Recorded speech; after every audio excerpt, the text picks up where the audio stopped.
whether or not, the first step, does he exist or doesn't he? And the data are lacking. Right. But I'm troubled by the idea, that one can be willing to believe in something if it's not true. But just because it's not scientific doesn't mean it's not true.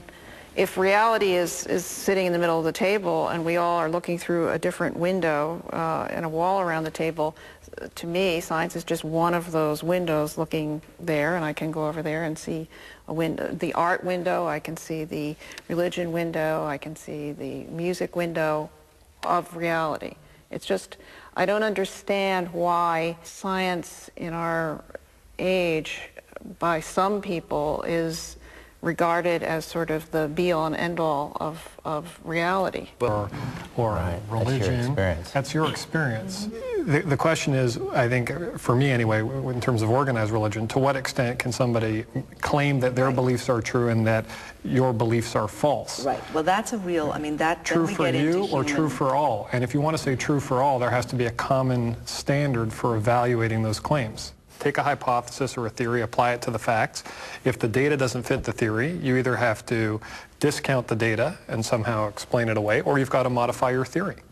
And that's how science works. But I think this is the problem. We keep making this be the criteria for understanding. If we can understand it, it's one thing. If we can't, it's another. And we keep making these enemies of each other. But there's no other way to understand. Yes, there is. No, there are because tons of other ways to understand. It's not rational, but rational understanding is only one way of understanding.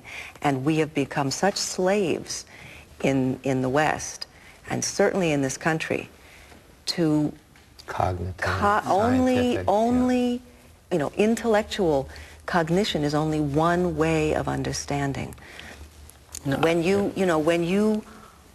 When you hold a child, you are understanding things about that creature that you're not using your cognition for. I think a statistic that people have come up with, and from various points of view, is that we're 1/4 conscious and 3/4 unconscious at all times, and that both are functioning together in tandem with self-knowledge, without self-knowledge. Isn't unconscious just another part of the brain that's operating? It's not some mystical force. We're not just brains. No, it's not a mystical force, but it's unconscious. We can't know it in the same way. But we know it in a different way, a different naturalistic way. It's all naturalism. Give us the answer.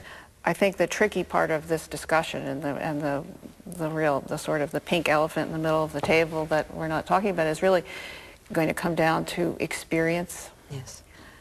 And it's a very difficult thing to talk about with people who don't accept religious experience as being a real thing. And that's the problem I think some people have with religion. If someone says, I've had a religious experience and I believe that Jesus Christ is the Son of God and rose from the dead, I can't quarrel with whether or not someone actually believes that.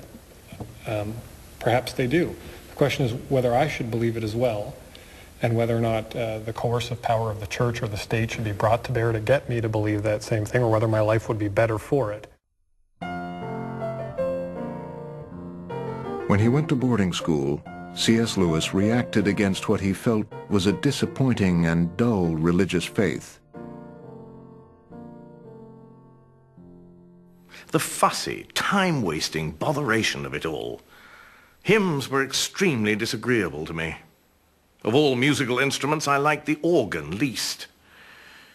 Christianity was mainly associated, for me, with ugly architecture, ugly music, and bad poetry. School life was almost wholly dominated by the social struggle, to get on, to arrive. The rivalry was fierce, the prizes glittering, the hell of failure severe. I came to hate school. I never ceased by letter or by word of mouth to beg my father that I might be taken away. At last, when Jack turned 16, Albert, his father, agreed to take him out of school to study with a private tutor. His name was William Kirkpatrick, called the Great Knock by his students. If ever a man came close to being a purely logical entity, that man was the Great Knock. He had been a Presbyterian and was now an atheist. I suppose familiar with Gowan's... The Great Knock had been Albert Lewis's tutor, had been Warren Lewis's tutor, was a very severe logician. You know, Lewis records his first meeting with the Great Knock and an attempt to make small talk. So he said something like, it's a nice day. And the Great Knock said, what do you mean by nice? And on what grounds do you attribute those qualities to this day? And Lewis realized that this is not a man to make small talk with. He was the very man who taught me to think. A hard, satirical atheist. A man as honest as daylight. His attitude to Christianity was, for me, the beginning of adult thinking.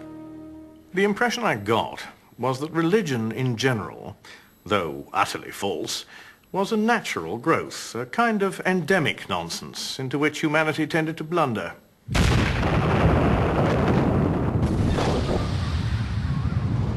In 1914, the First World War engulfed Europe.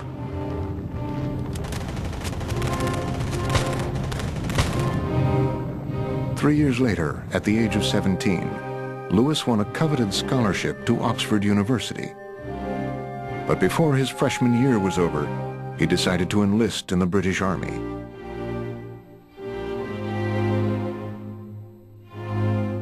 Among his classmates going to the battlefront was his friend Paddy Moore. Lewis was a visitor to the Moore home and was received like a member of the family. And so they swore to each other the following: if one of them died and the other lived in the war, the survivor would take care of the dead comrade's family.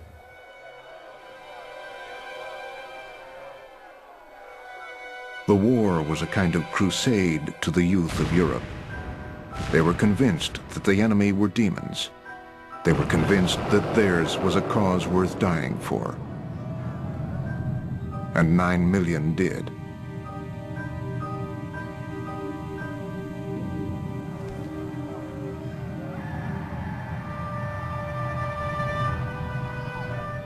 I have gone to sleep marching, and woken again and found myself still marching.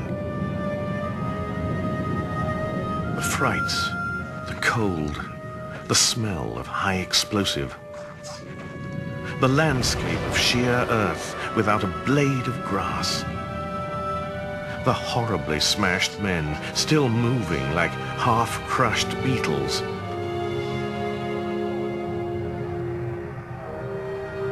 Lewis was on intimate terms with pain.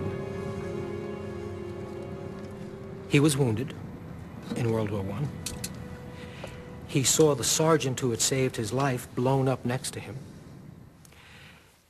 In other words, he knew, as that generation did, the horrors of the Great War.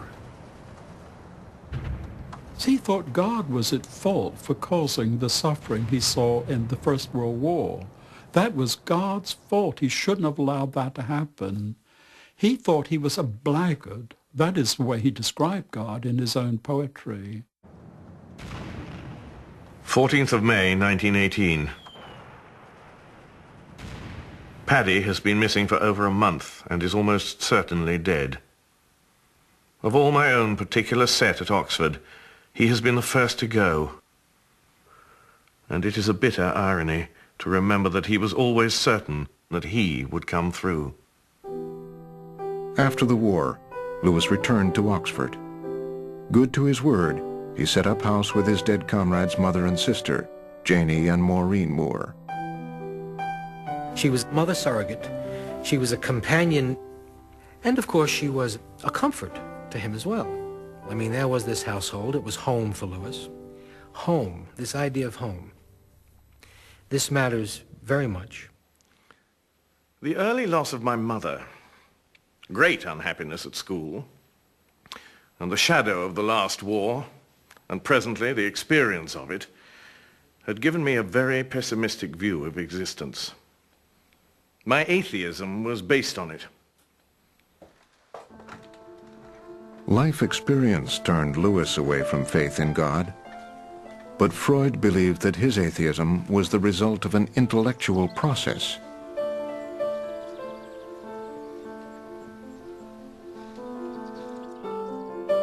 To the young Viennese neurologist, religion could not explain the complexity of the human condition.